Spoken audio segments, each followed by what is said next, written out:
Kalah sudah pasti menyisakan ketidakpuasan, iya.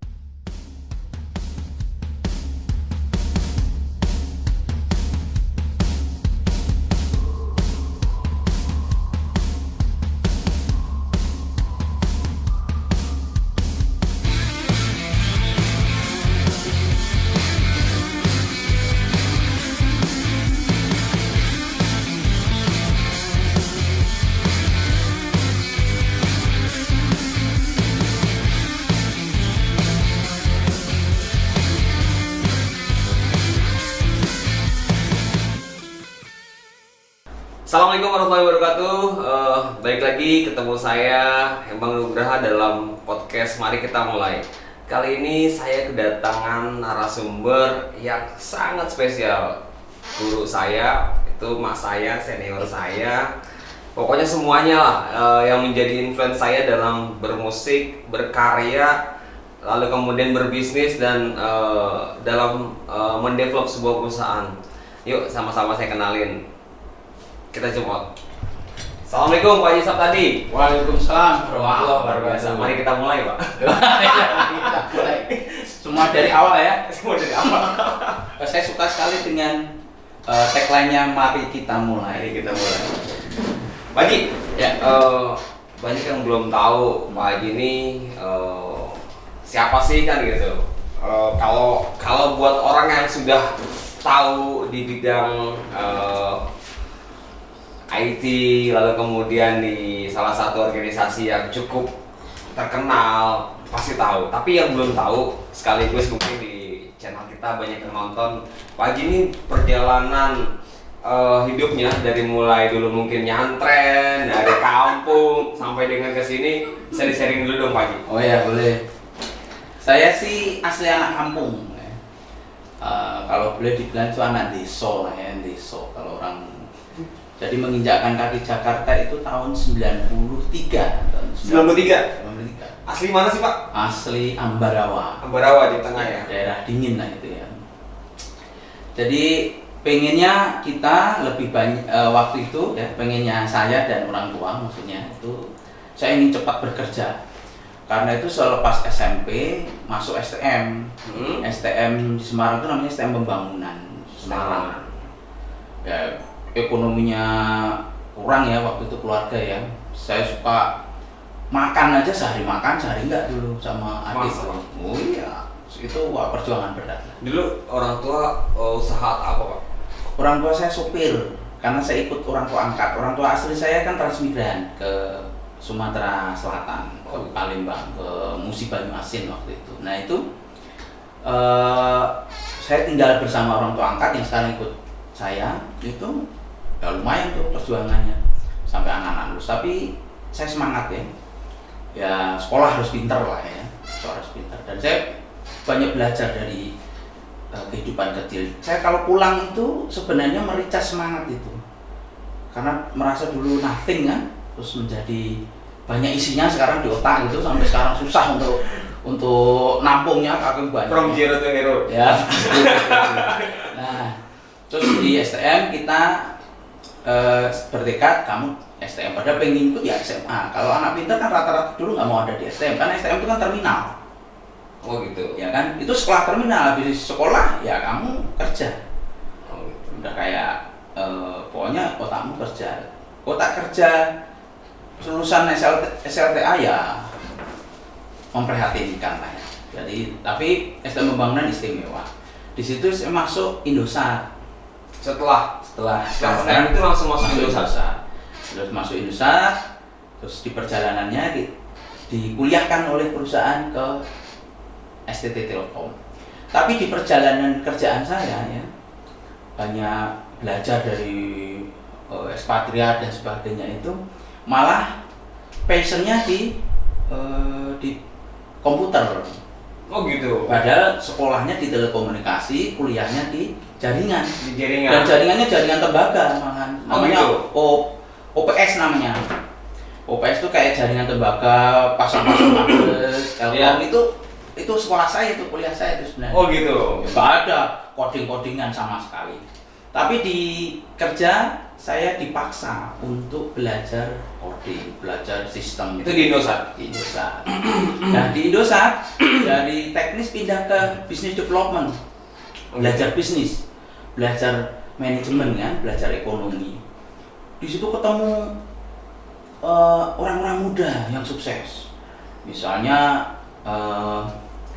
manajer label, manajer production house dan sebagainya kan. Anaknya muda-muda di bawah 30 semua. Kalau yang direktur utama di atas 30 tapi masih di bawah 40. Saya suka ditanya, "Mas, berapa lama di Indosat?" Sekitar 11 tahun. Wah, kok bisa kerasan Mas di dunia ini orang bekerja sama 11 tahun. Mulai berpikir nih. Wah, saya harus keluar nih. Karena ada motivasi ngelihat yang udah kok udah lebih bisa kan gitu. Iya, dan ternyata nggak susah dan partner-partner itu selalu mendorong Mas tadi itu keren loh, mikirnya keren, punya planning bagus, kita malah sangat terbantu bikin produk dengan Mas tadi gitu kan. Nah terus, wah saya harus keluar, akhirnya keluar. Sebentar, sebelum sampai di situ, memilih untuk keluar dari Indosat yang notabene sudah nyaman, itu resiko Pak? Betul. Resiko itu, risk taker itu bagian dari orang maju ya. Saya mau langsung ditampilkan quote-nya tuh. Saya mau begini, saya selalu mendorong anak-anak di bawah saya, maksudnya adik-adik kelas itu. Terus itu kalau nggak risk taker ya nggak maju-maju. Ya itulah bikin saya bergerak ya, pokoknya keluar. Dan keluar saya kan sudah terlambat ya, dalam arti saya harus minimal nggak manajer dong kalau keluar, harus director. Bayangin di Indosat manajer saja belum ya, masih istilahnya kalau di Indosat itu POH ya, masih pejabat manajer gitu ya. Sementara cita-cita saya keluar harus di atas manajer gitu. Mau kamu berarti harus mendirikan perusahaan? Iya, enggak juga waktu itu, kita harus belajar dulu. Nah ada perusahaan Spanyol lah istilahnya, namanya Zetun. Saya banyak menimba ilmu di sana dan itu saya sudah jadi director, sales manager regional kan sebenarnya director di Indonesia, tapi sales director gitu ya. Ya senang sih ada kata director walaupun masih ada tanda kutip kan.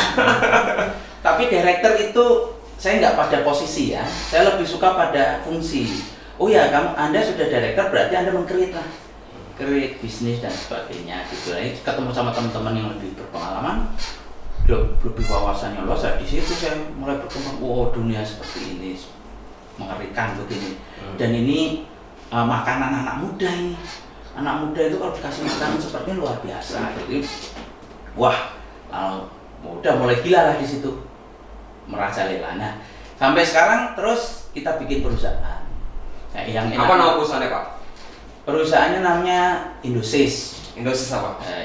Indosis Integrasi. Indosis Integrasi. Bergerak di bidang IT dan multimedia. Jadi kita dulu sebenarnya kan dulu konten itu kan tidak boleh langsung masuk kan. Konten luar ke Indonesia itu dia harus dibawa oleh perusahaan konten lokal. Nah kita pernah menjadi master CP sebenarnya, master content provider juga. Jadi bawa konten itu salah satu itu. Yang kedua, Indosis itu sekarang lebih pada penyediaan ERP ya.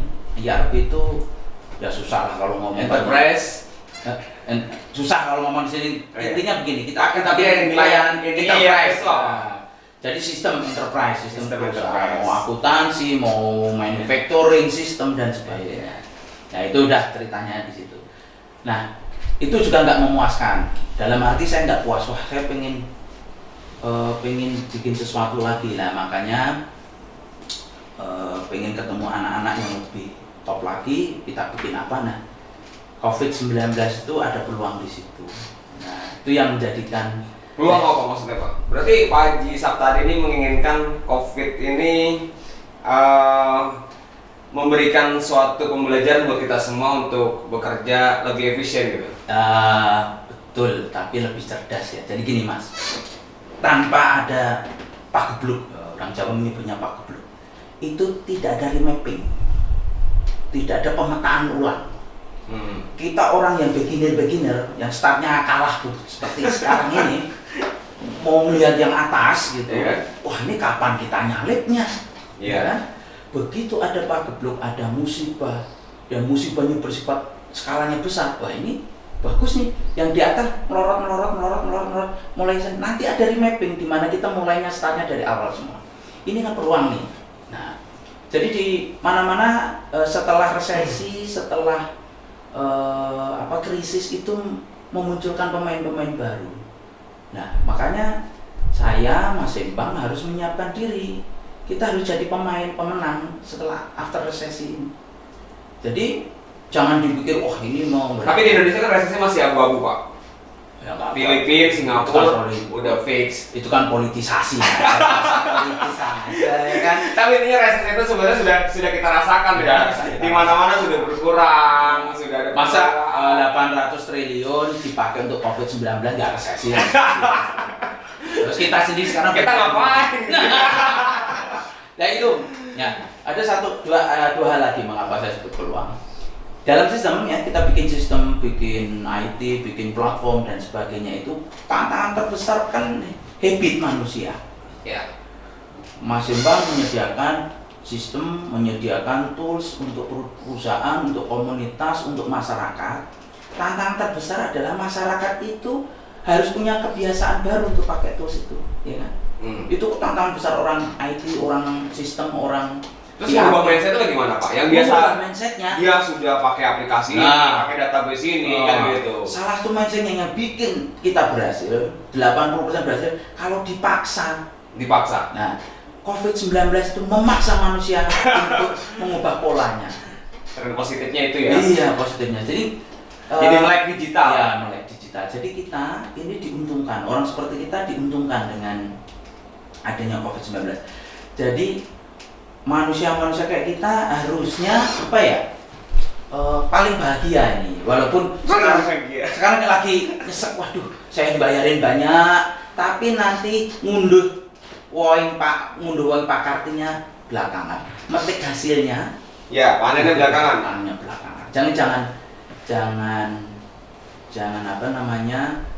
Jangan putus asa.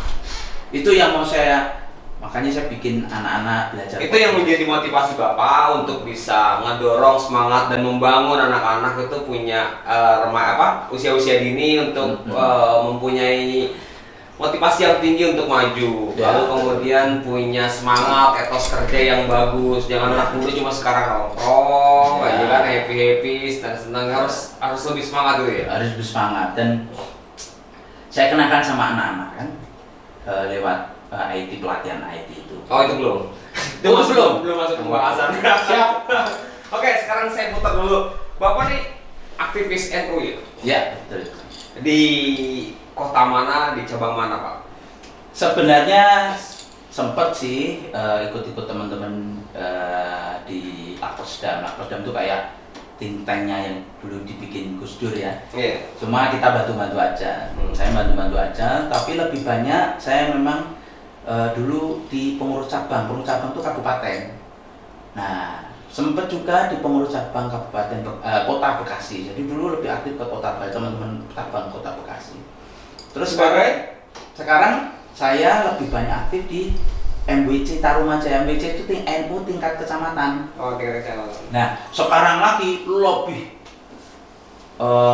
lebih kuat lagi, lebih intens lagi. Saya lebih suka di ranting istimewa disebutnya. Kenapa? Karena NU di tingkat kelurahan tapi didirikan perumahan.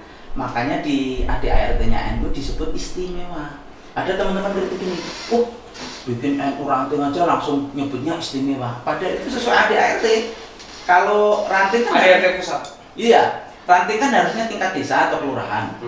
Tetapi kan karena di sini tuh Perum tuh kayak terpisah sendiri dari desa sama kelurahan, makanya disebutnya ranting istimewa kalau di anggaran dasar, anggaran rumah tangga. Nah, sama dengan cabang itu kan tingkat kabupaten, PCNU tingkat kabupaten. Kalau didirikan di luar negeri disebutnya PCNU istimewa.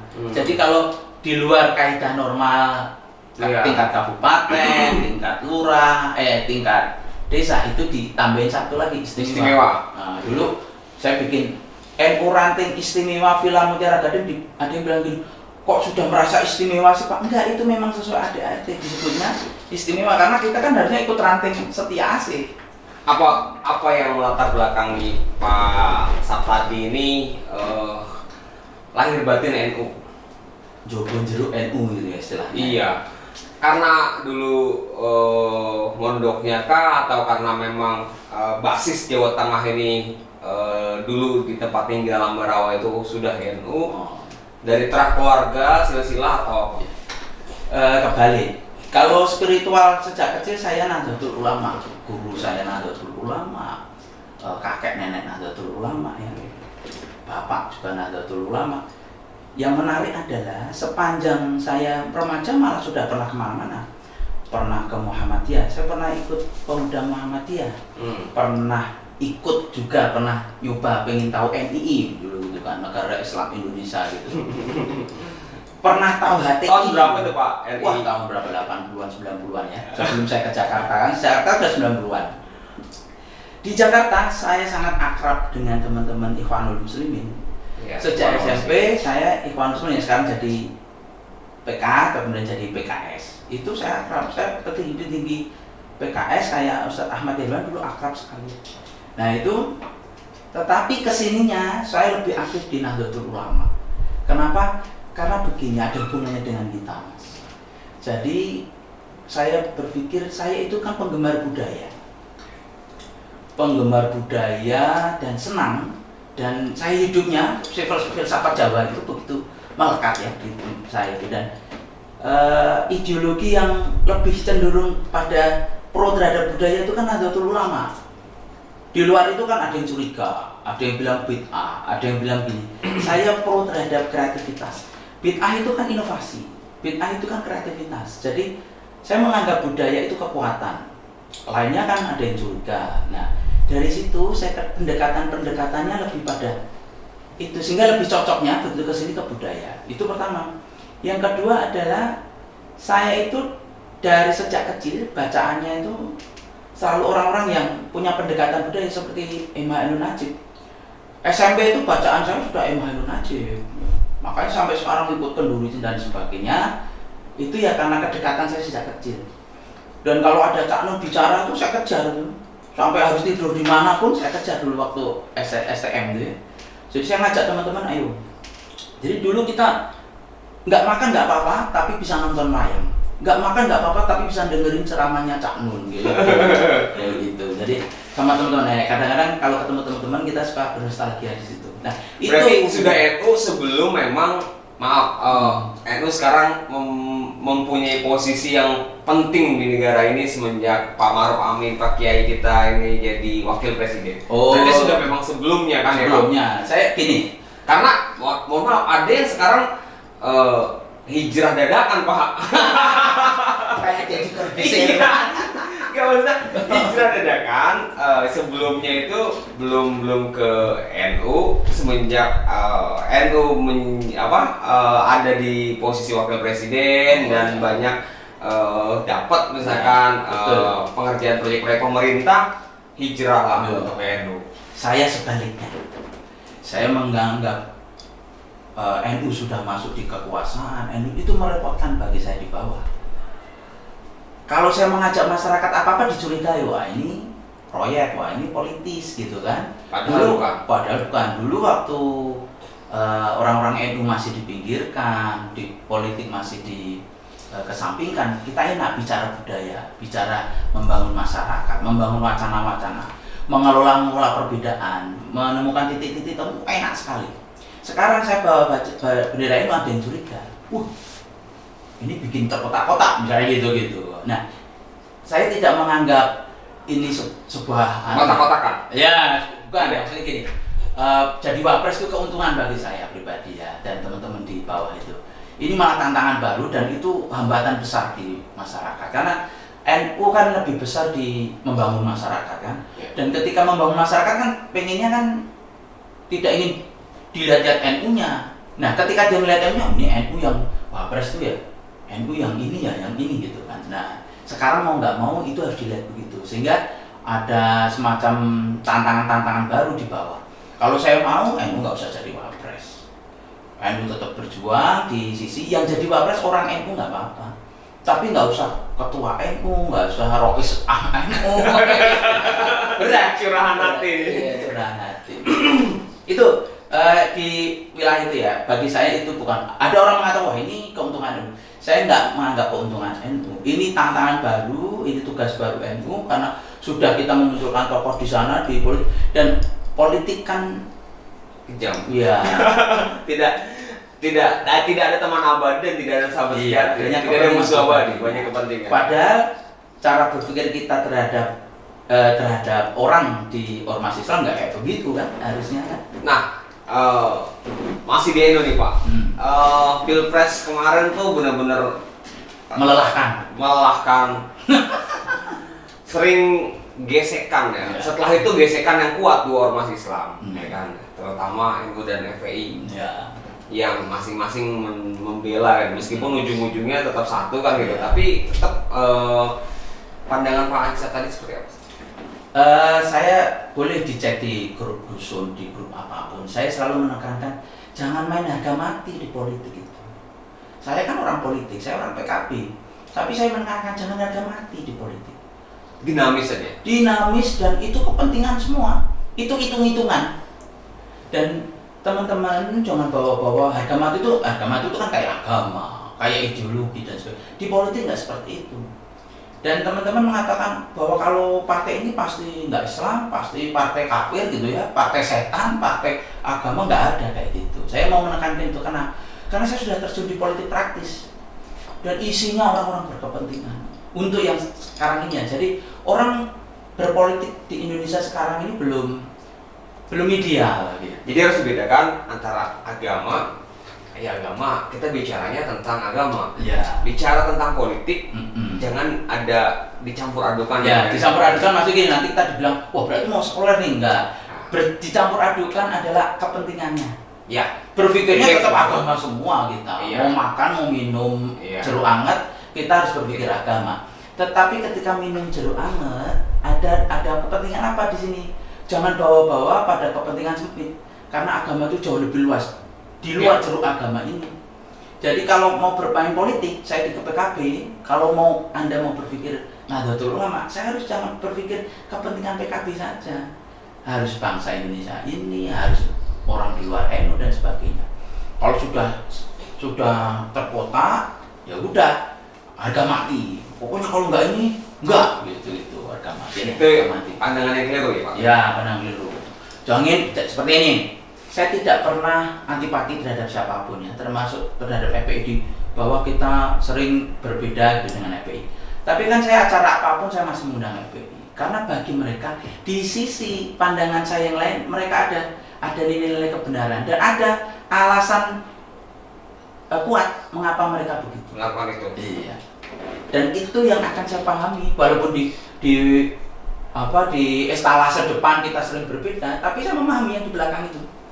Ya. Nah, misalnya nih contoh satu isu aja, soal ketimpangan, ya kan? Mengapa ada FPI, mengapa ada ormas-ormas itu, isunya sama dengan kita, ketimpangan lah.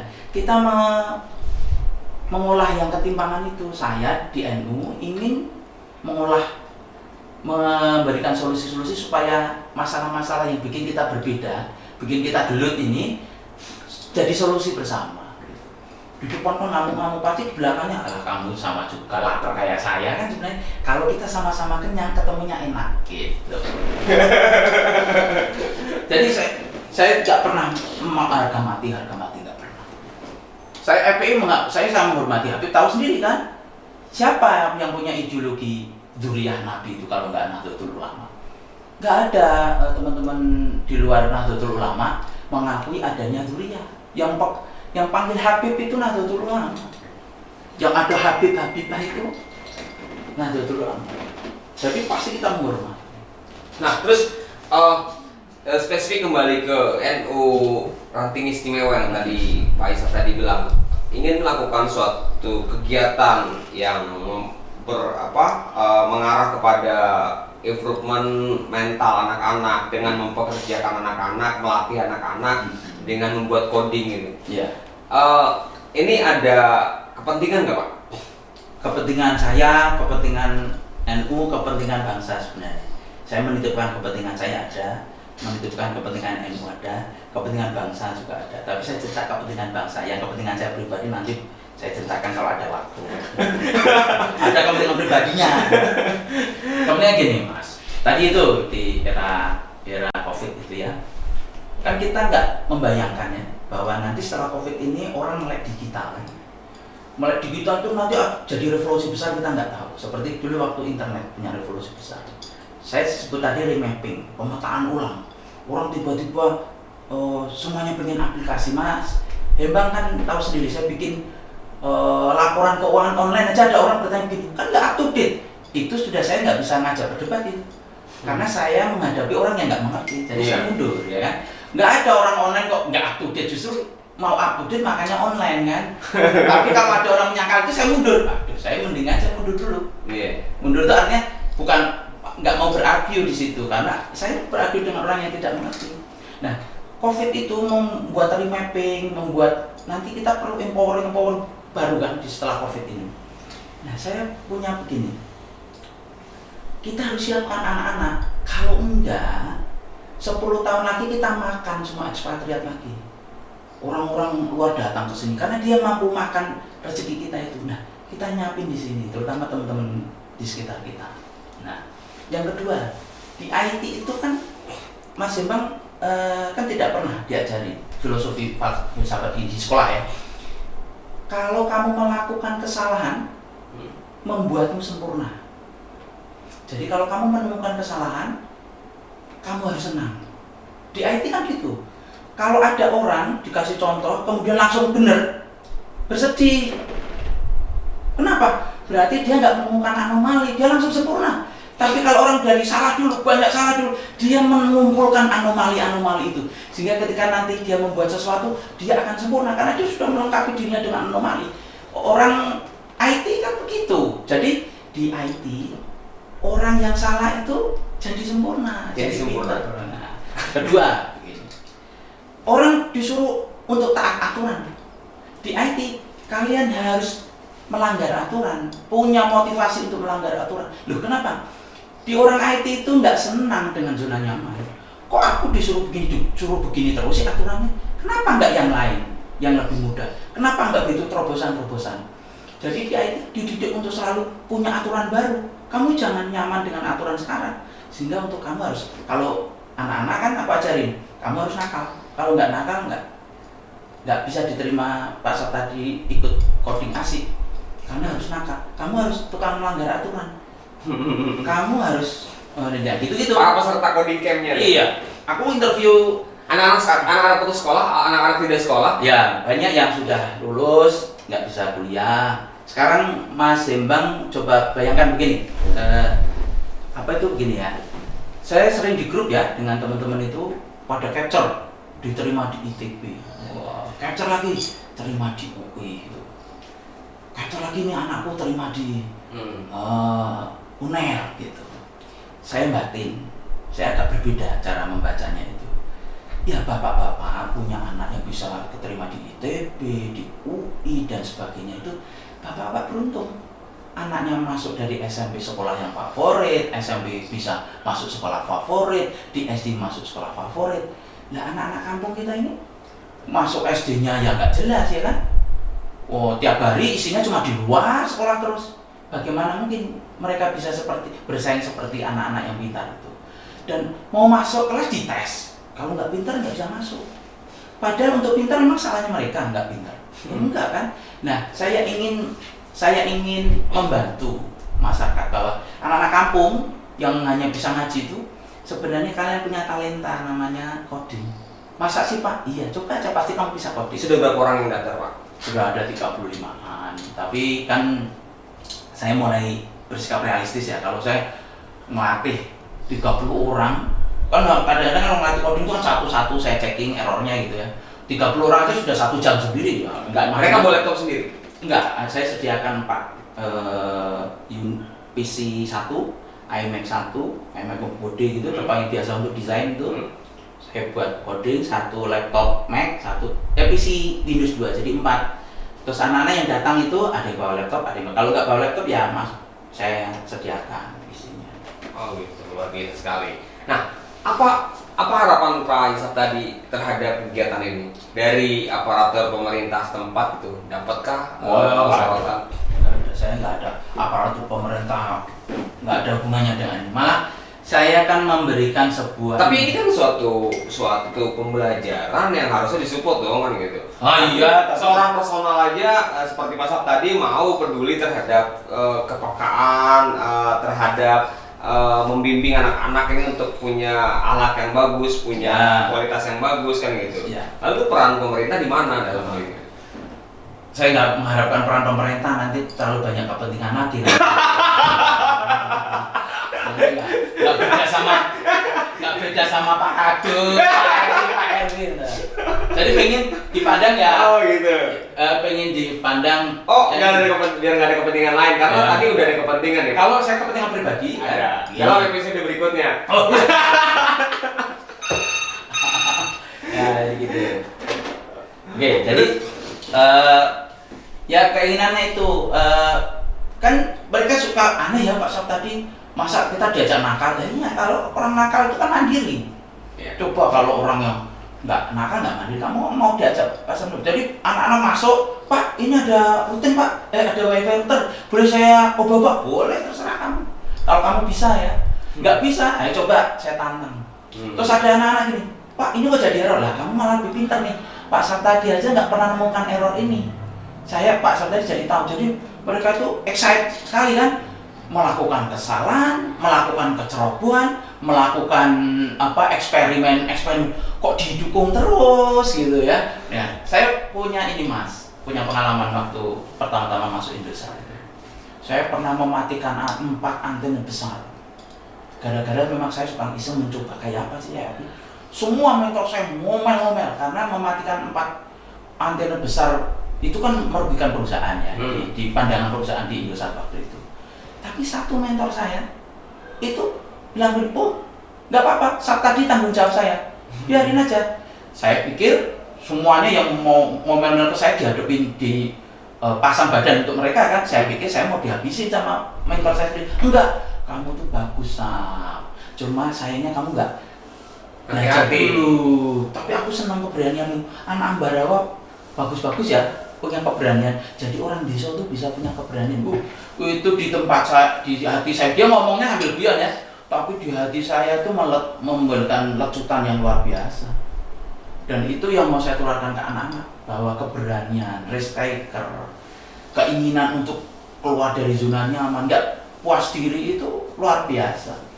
Dan mentor saya ini bagi saya guru saya kemandirian pertama. Dan itu siapa namanya Pak? Namanya Pak Prihantono. Masih hidup?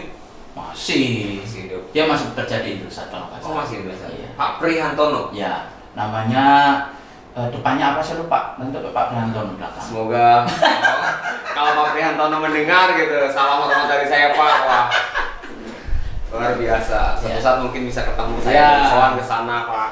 Ya. Luar biasa. Oke, kita kembali ke bootcamp. Oke. Kenapa tidak dilakukan di masjid? Dulu kan Bapak selalu melakukan kegiatan keremajan itu di masjid. Usahanya di masjid. Begini kalau di masjid itu ya,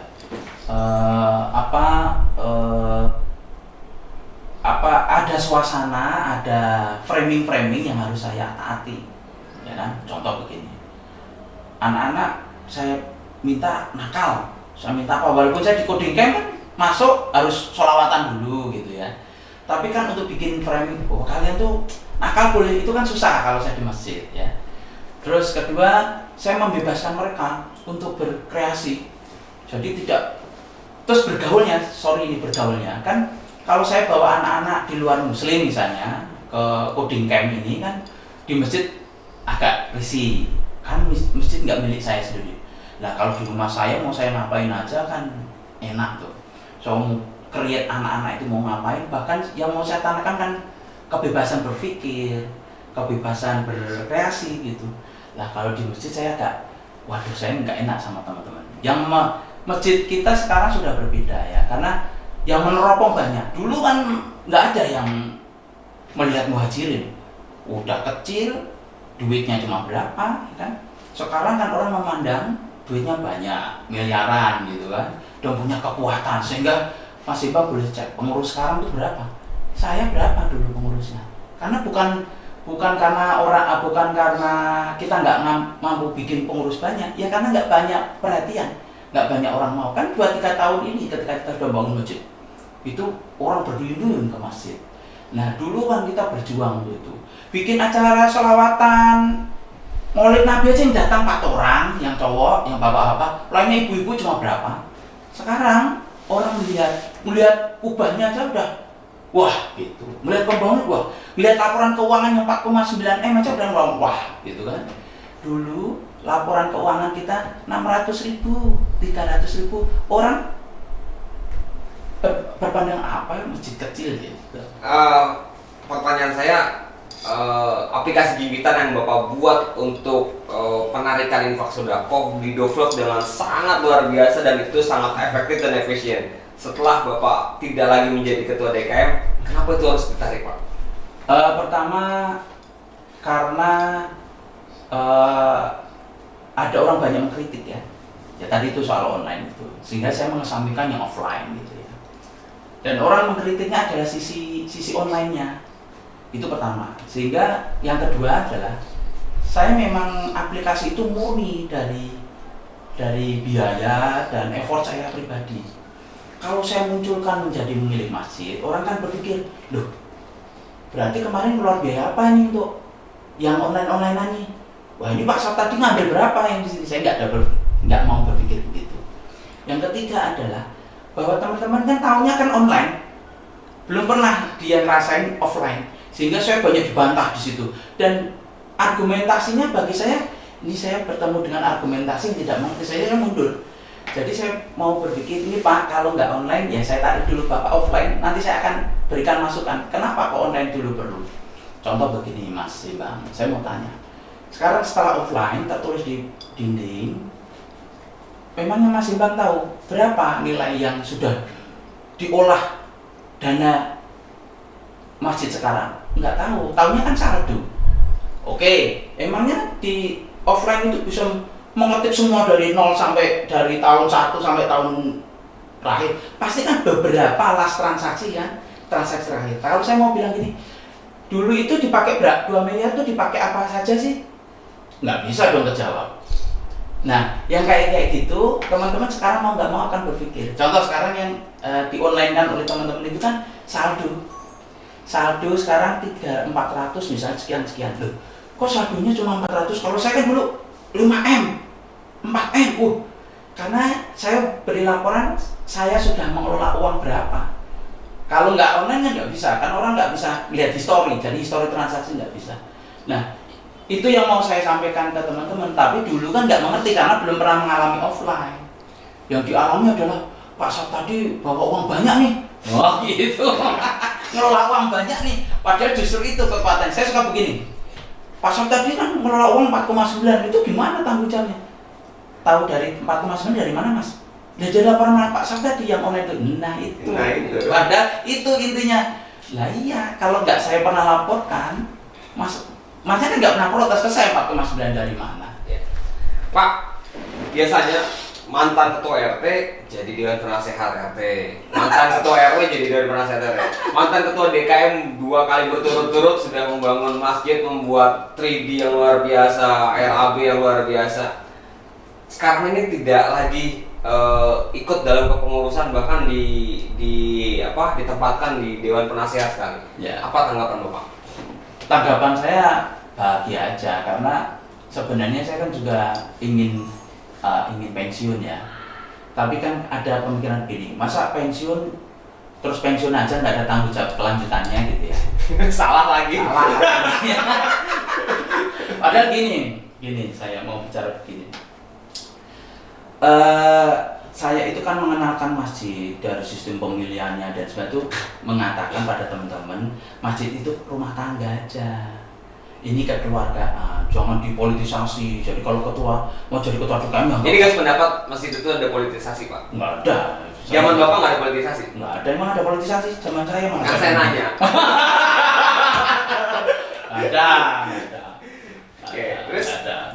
orang memandang saya di politik tertentu mungkin ya, tapi kalau saya mempolitisasi masjid nggak pernah lah. Tapi saya mau bilang gini loh, maksudnya politisasi itu bukan politik praktis juga, tapi politisasi itu maksudnya gini, kalau jadi ketua berarti jadi pemimpin politik gitu kalau ketua DKM, nggak begitu saya memandangnya. Pokoknya ketua masjid itu ya pelayan. Makanya saya selalu memberikan usulan, kasih ruang namanya musyawarah ketua DKM itu, pemilihan ketua DKM. Enggak, pokoknya voting. Udah. Voting itu kan hidup mati. Karena ada ADRT-nya nggak sih Pak? Kalau masjid nggak ada, mana ada masjid ada. Itu karena memandang masjid itu kekuatan yang berlebih-lebihan menurut saya. Ada kekeluargaan aja. Ada itu Istiqlal, ADRT Masjid Istiqlal enggak? Tapi kalau mau dibuat boleh nggak Pak? Ya boleh, ADRT itu kan. Kenapa Anda tidak membuat? Ya karena ingin saya menjadikan masjid kekeluargaan murni. Oh gitu. Iya, nggak usah takut. Jadi misalnya gini, saya kan udah bilang, kalau nggak setuju sama saya Pak, tinggal bilang, kalau Bapak ingin saya mundur, saya butuh 3 tanda tangan aja dari pengurus. Kalau saya mundur, nggak ada ketentuan mundur, nggak ada, nggak usah ini mas. Tapi itu menjadi bias nggak Pak? Karena dengan tidak ada ADRT internal yang dibuat, gitu. Jadinya bias, bisa sekejap berubah, bisa sekejap terjadi. Ya bisa juga, cuma kan itu kan tergantung kepentingan.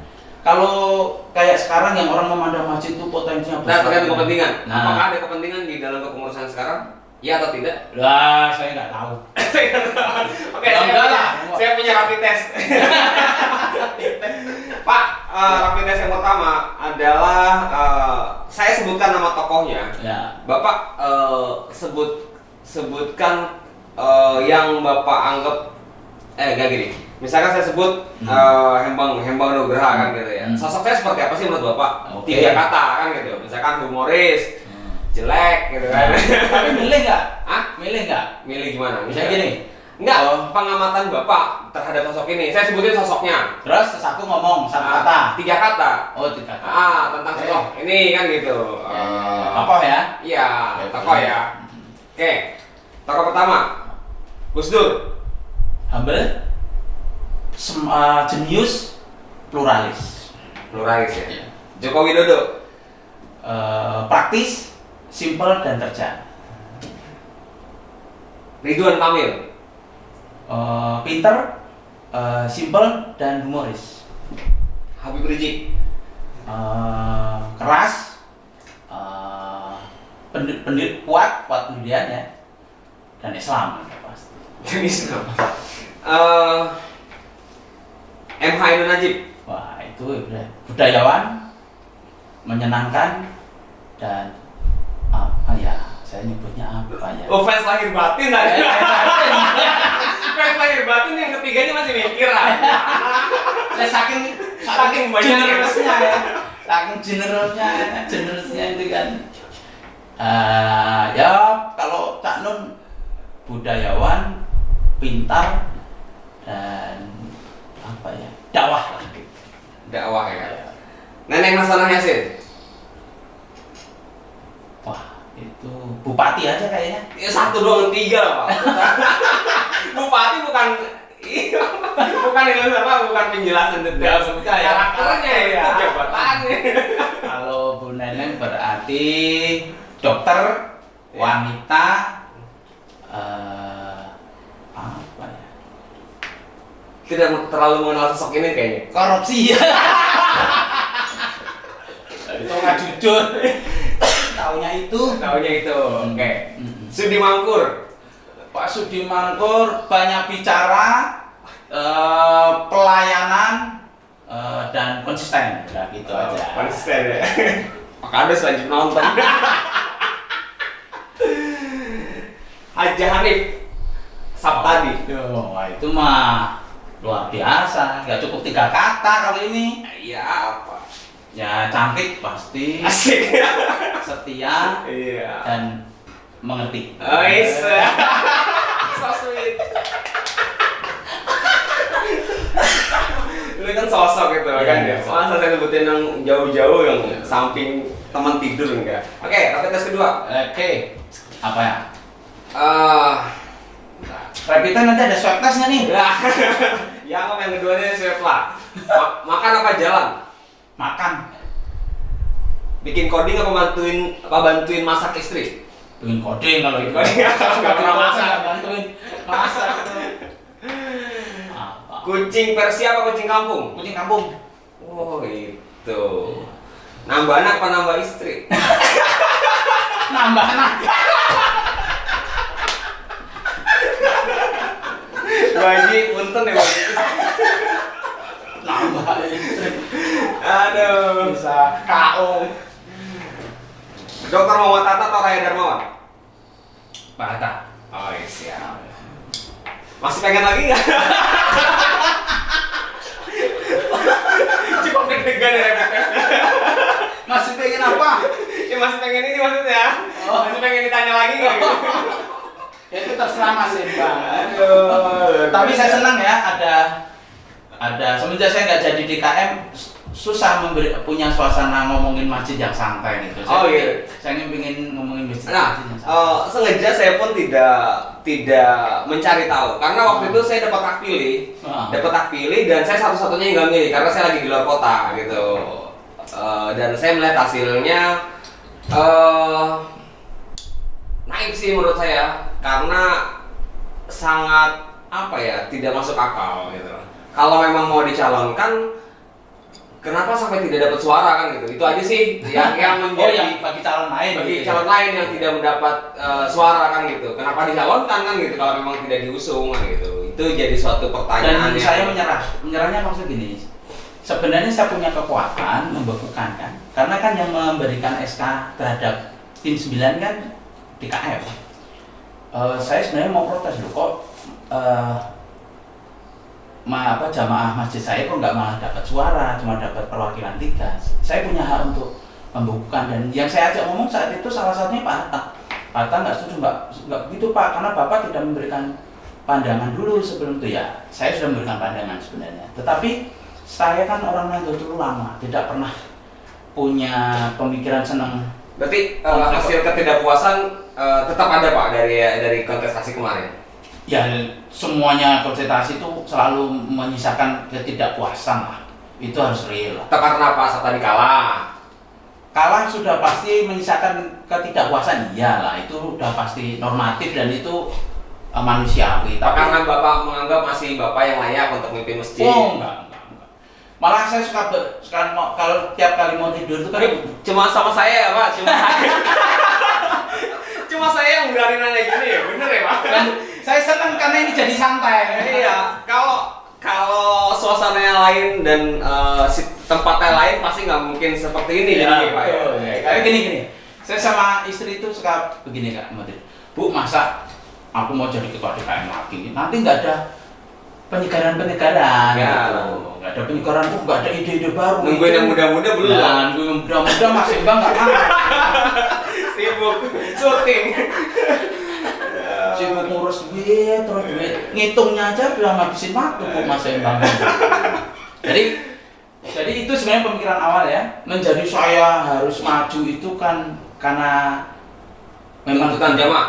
Ya bukan, ya enggak gitu juga, tapi suasana yang dibikin begitu gitu. Saya kan nggak setuju makan, Pak itu sudah pada kampanye ya, nggak usah kampanye nggak apa-apa. Karena saya dalam hal ini senang ngobrol, dalam hal ini saya mau kupas Faisal tadi. Dalam suatu kesempatan saya akan undang narasumber yang lain. Saya harus undang siapa? Ketik di kolom komentar. Gitu. Kemarin ketua panitianya udah saya interview juga. Ngomongin masjid juga ya? Ada yang ngomong masjid juga gitu kan. Oke. Nanti akan selanjutnya Pak Jata akan saya undang, Pak Raya Darmawan akan saya undang. Kita akan diskusi biar lebih fair ya Pak komparasinya. Gitu.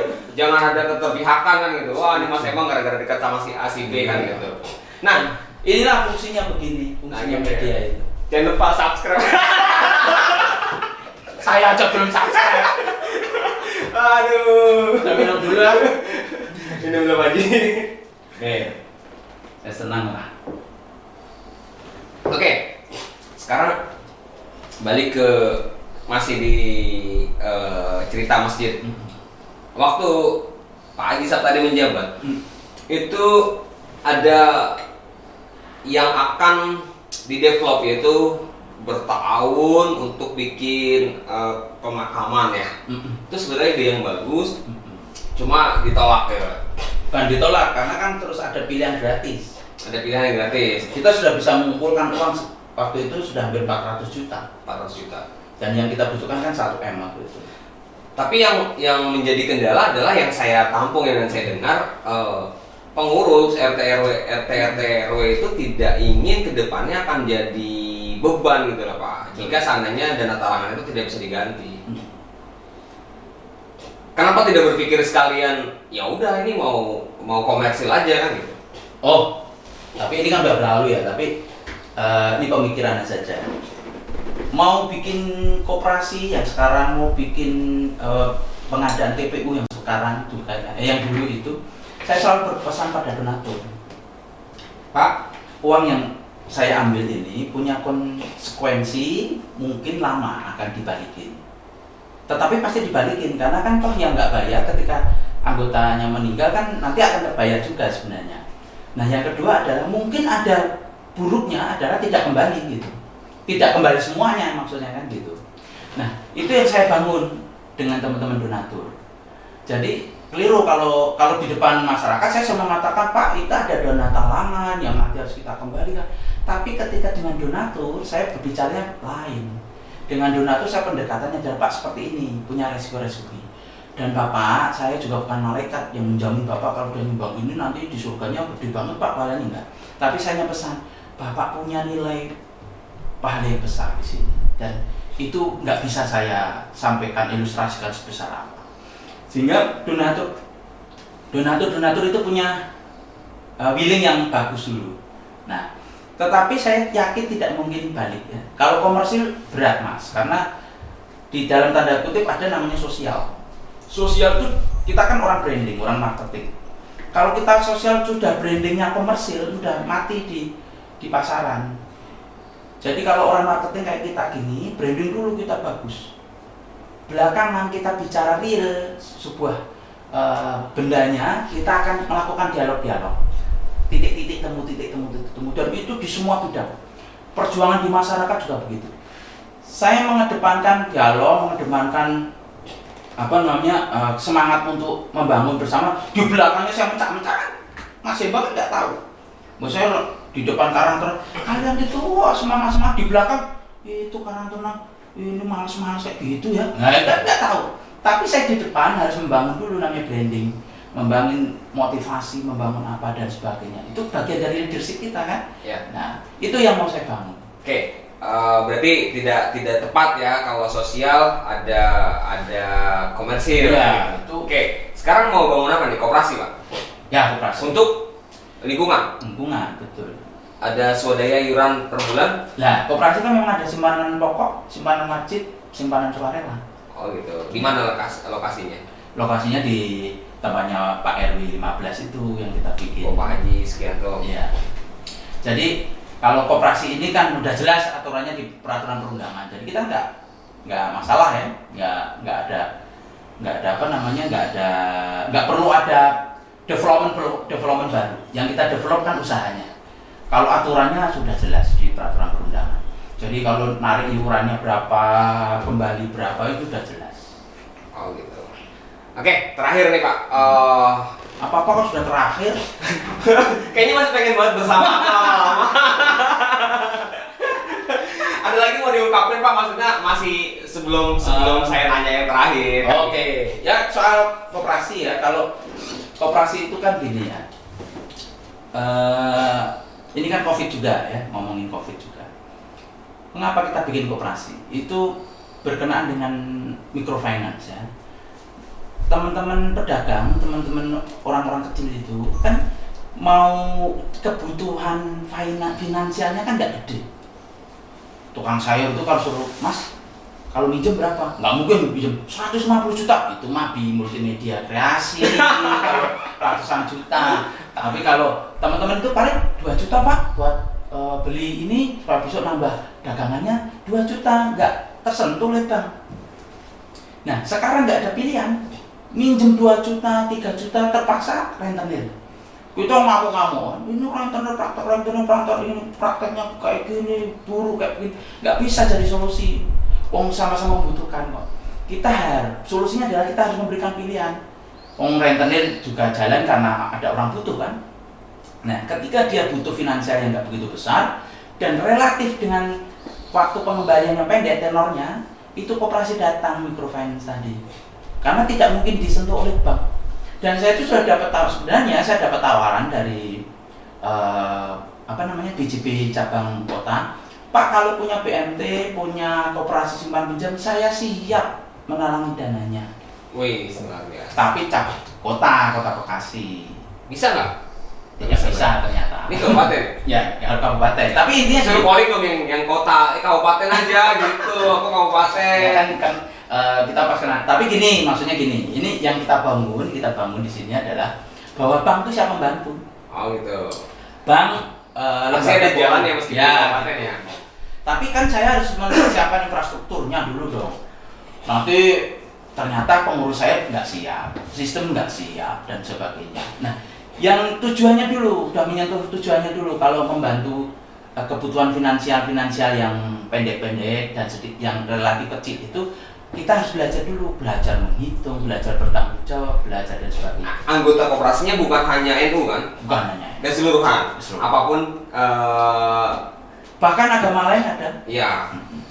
Jadi agama seluruh warga ya? Iya. Internal dan luar villa juga? Luar villa iya, cuman tahap pertama dalam villa dulu. Oh, gitu. Atau yang berhubungan dengan, misalnya gini, saya membantu orang luar, tapi dibawa oleh si ini yang pinjem anggota dari villa, gitu. Oh gitu. Siap. Kalau memang perlu bantuan dalam hal media mungkin kita bisa bantu dikit-dikit, tapi udah canggul kan? Tapi tidak gratis. Gratis no. Itu nawarin multimedia di depan pasar tadi ya udah kalah star, udah kerenan dia. Oh, kerenan, alatnya kerenan. Susah nandinginnya. Tapi yang mau kita bentuk kan masyarakat multimedianya dulu. Anak-anak, teman-teman kita Pak Salamat suruh berakting di depan kamera itu kan sudah kebanggaan kan kita. Masyarakat jadi orang yang melek multimedia gitu, melek branding, melek kayak gitu dah. Iya. Karena saat saya buka multimedia pun banyak yang menganggap apa sih kan gitu. Betul. Tapi setelah pelan-pelan ternyata gitu ya. Kedepannya Mas Embang harus mengolah politik juga. Orang yang mau nyalon ditawarin, orang mau nggak ditawarin gitu, bagian dari supaya orang nyalon punya visi, orang nyalon punya kan begitu dia di branding kan dia mau nggak mau berpikir begitu. Daerah luar aja Pak, jangan daerah kampung sini. Ini nyalon lurah, yang lawan sono nyerang saya. Enggak, asal pegang ini bagi-bagi duit kok nggak kreatif. Iya, gitu. Bagi-bagi duit. Kemarin ada permintaan saya untuk Gubernur Kaltim. Iya, itu ada. Ya sana-sana nggak apa-apa. Itu bagian dari positif kita bikin begini. Jadi calon politik pun akhirnya mengupgrading personal branding. Jadi dia juga upgrading kan, dia juga nggak asal punya duit nyalon. Jangan punya duit, habis nyalon hanya gara-gara untuk permainan ya Pak. Tapi lebih ke skill up pribadinya kan. Betul. Jadi mengolah dia akan akhirnya kan upgrading. Oh, aku harus bisa gini, aku ngomong begini kan. Oke, terakhir saya ada dua kesempatan untuk tanya lagi. Yang pertama, sampaikan terhadap orang-orang yang memandang Bapak, ini tentang BKM lagi nih Pak, memandang Bapak ada miss terhadap dua kepengurusan yang lain. Mungkin ada sebagian meskipun minoritas yang berpikir seperti itu. Apa misalnya missnya itu? Ya, apalah itu kan gitu. Bapak mau klarifikasi apa? Yang terakhir saya minta tips untuk para junior pastinya kayak saya. Kasihin wejangan dong kan gitu, ke depan harus budaya apa yang tetap harus kita pakai, lalu kemudian statement apa yang harus kita pegang, akhlak yang harus seperti apa, yang baik kayak gimana kan gitu. Yang pasti dari segi wawasan, dari segi agama dan cara berpikir gitu. Kalau mau maju seperti Pak Asad tadi ya harus bagaimana kan? Kalau yang pesan terhadap teman-teman yang miss ya, punya pandangan terhadap miss kan? Ya saya nanya itu karena saya ada kolek informasi kan gitu. Ada yang mungkin berpikir seperti saya. Sampai sekarang saya mau berpikir bahwa saya mau mengambil bahwa pandangannya itu apa aja gitu, karena kan saya tidak punya waktu kan dalam pidato pertanggungjawaban juga tidak ada tanya jawab, padahal saya ingin ada tanya jawab tuh. Tapi saya pesannya begini, saya ke teman-teman itu tidak ada. Sana, Pak. Oh iya sorry. Iya, ke sini dulu. Jadi saya ke teman-teman itu terhadap yang berpandangan keliru terhadap Ya, itu maksudnya. saya tidak pernah punya pandangan keliru terhadap mereka. Karena saya mengerti itu karena kurang eksplorasi terhadap masjid dan saya sendiri secara detail ya. Dan itu kan pandangan instan itu muncul karena suasana, wah masjid disebut-sebut ikon film Mutiara Gading, sementara pengetahuan tentang masjid itu belum banyak gitu. Tentang saya juga belum. Atau mungkin yang didengar informasinya juga keliru. Ya, keliru. Jadi saya tidak punya pesan apa-apa kecuali saya ingin menyampaikan saya tetap bersahabat kepada semuanya. Saya tetap senang terhadap saya dan tidak ada cerita sama siapa saja. Dan saya sudah merasakan orang yang keras terhadap saya gitu ya. Ketika saya udah tahu nih siapa gitu ya. Ketika saya berdekatan ya sebenarnya apa yang dia pandang terhadap saya itu hanya karena keliru saja, tapi dia punya maksud baik sebenarnya gitu. Dan yang kedua, satu lagi tadi, jangan terjebak pada politisasi itu. Jadi teman-teman terlalu tegang, ketua DKM tegang, ketua RE, pemilihan ketua RW tegang, pemilihan Pilpres tegang. Saya nggak mau hidup seperti itu. Pemilihan ketua RW nggak tegang. Pak Haji nggak pernah. Oh RW mana yang nggak tegang ya? Kalau ada 13 nggak tegang ya kan? Kita Ya maksudnya nantinya. Nah itu pesan saya sih, nggak. Jadi nggak berat-berat amat. Mungkin beda ya kalau waktu begitu kalah pas diwawancarai mungkin wah banyak pesan tuh. Kan saya sendiri kan belum ini ya, belum major kan. Pikirannya kan masih dikalah aja. Manusia itu kan begitu Mas. Kalau lagi kalah ya pikiran dikalah. Sekarang kan sudah sampai nih, sudah bisa berpikir objektif. Ya. Kalau makanya saya baru bisa sekarang wawancara itu. Karena podcastnya baru jadi. Bukan karena. Dan saya tidak memaksa teman-teman langsung ngerti saat sekarang. Oh Pak Sat tadi begini, tidak akan. Contoh saja begini. Saya dipandang bangunan itu terlalu besar untuk 4,9 miliar, untuk 5 miliar. Saya cuma jawab begini aja, udah gak mau nerangin apa. Bapak coba bangun, nanti akan merasakan. Saya tidak perlu melakukan, Bapak coba lihat Masjid Harapan Indah, nggak mau begitu. Karena saya ingin teman-teman fokus di pembangunan, nanti akan merasakan bagaimana angka itu akan terjadi. Pak Sat tadi laporannya kurang up to date, nggak bisa dilaporkan di ini. Saya nanti akan memberikan masukan ketika teman-teman sudah di situ. Nah artinya bahwa apa yang tidak dimengerti itu dengan sekarang menjalani nanti akan mengerti, dan saya paling yakin dengan kebenaran itu mendapatkan jalannya untuk membuktikan sendiri. Nah itu, jadi nggak terlalu sewot lah. Saya udah lama di politik exercise kayak begini kan lebih sering. Exercise, singgung-singgungan, hantam-hantaman itu lebih keras dan lebih sering. Dan lebih banyak nanti mengertinya ya dengan cara begini. Dengan cara mengendurkan otot saya, urat saya, kemudian nonton channel YouTube saya ini sambil habis setelah sholat subuh kan gitu, mau tidur, jadi baru bisa ketangkap. Lagian buat apa kita otot-ototan ketua DKM, beratnya kayak begitu, tugasnya kayak pemilihan bupati ya. Loh berat loh, saya bilang berat loh membangun masjid itu. Bayangin di lingkungan kita dengan karena saya selalu membanggakan Jimbitan ya. Tapi Jimbitan itu kan cuma 1,6 Mas yang kita kumpulkan dari periode saya. Totalnya 4,9, 1,6 aja dari Jimbitan. Terus 1 miliar dari warga kita yang nyumbang. Berarti ada masih 2, yang kita kumpulkan dari luar Jimbitan, dari luar itu. Nah, saya saja sampai sekarang itu masih belum mengerti kok orang mau mengeluarkan 2 miliar. Berarti kan ada ya warga kita yang di luar Jimbitan, ada non warga kita di luar villa yang mau peduli sampai terkumpul 2 miliar sekian. Nah, orang kan teman-teman cuma mandangnya 1,6 tuh, seakan-akan warga villa mau nyumbang 4,9. Padahal ada 2 sekian orang yang dengan sadar dengan menyumbang. Dan itu penting loh. Donatur itu ya, karena kan coba saya mau pesan, sekarang Jimbitan cuma 40 juta.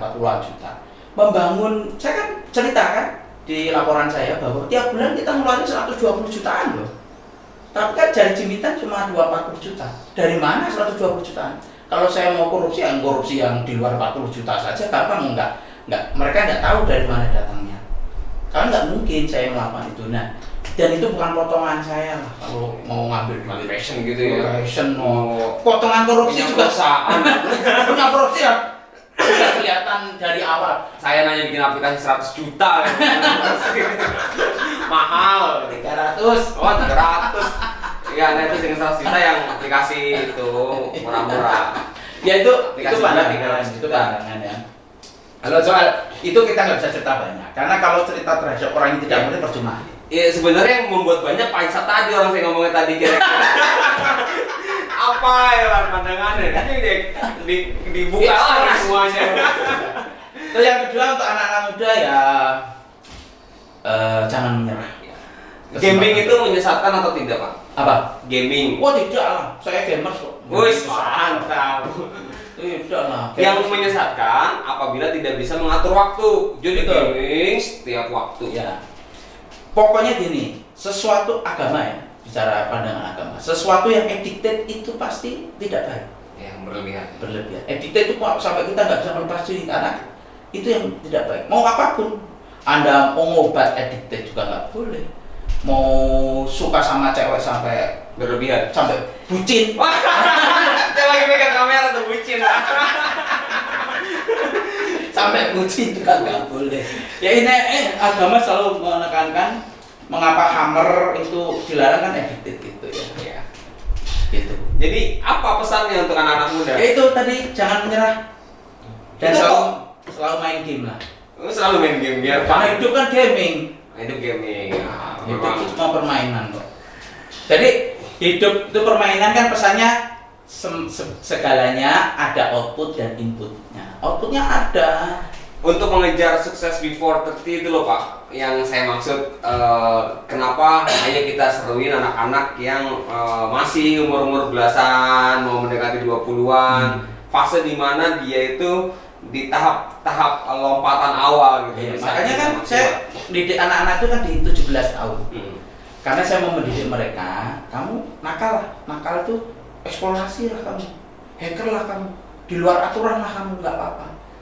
Itu kan pesan saya ke mereka kan. Iya. Buatlah kesalahan yang bisa menyembuhkan kalian. Nanti kalau sudah matang 40, 36 ke atas, kalau usia-usia kalian tuh eksplorasi, bikin kesalahan, bikin kekeliruan, cari trial and error, jangan menyerah, nakal lah kalian, supailah ketidakmapanan gitu-gitu kan. Iya. Jadi kalau ada anak suka kemapanan, mau main game, baca aturan, terus mainnya sesuai aturan nggak suka. Nggak ngecit ya Pak? Ngecit sih nggak boleh. Ngecit nggak boleh. Ngecit itu gini, ngecit itu kepentingan jualan ya. Dilarang gitu. Kepentingan jualan, jangan lupa. Cheating itu dibuat gamer, di game itu untuk kepentingan jualan tukang game supaya orang tetap captive marketnya keambil kan. Jadi kalau dia udah menyerah, dia akan ngambil cheat, ya kan? Itu kepentingan itu. Nah, pesan saya, kamu jangan suka nge-cheat karena itu kamu masuk di jebakan kepentingan orang lain. Jadi kalau ngecit nggak ada tantangannya gitu. Ya, nggak ada tantangannya, makanya kita tidak mengembangkan diri. Cheat itu. Pak Sabti ini adalah tamu saya dengan rekor pembicaraan paling lama karena udah lebih dari 1 jam dari tadi. Ini keren luar biasa karena saya selalu lupa waktu bercanda sama beliau. Oke, kita sudah di penghujung kesempatan ini. Terima kasih banyak atas kesempatannya Pak Isap tadi. Saya ingin menyampaikan bahwa jangan pernah melihat kesalahan yang kecil tapi melupakan perbuatan baik yang sangat besar yang sudah dilakukan. Lalu terus menjadi pribadi yang sering eksperimen melakukan kesalahan sehingga kesalahan itu menyempurnakanmu. Quote Sabta Dimur Farid. Oke, dari saya, assalamualaikum warahmatullahi wabarakatuh. Terima kasih Pak.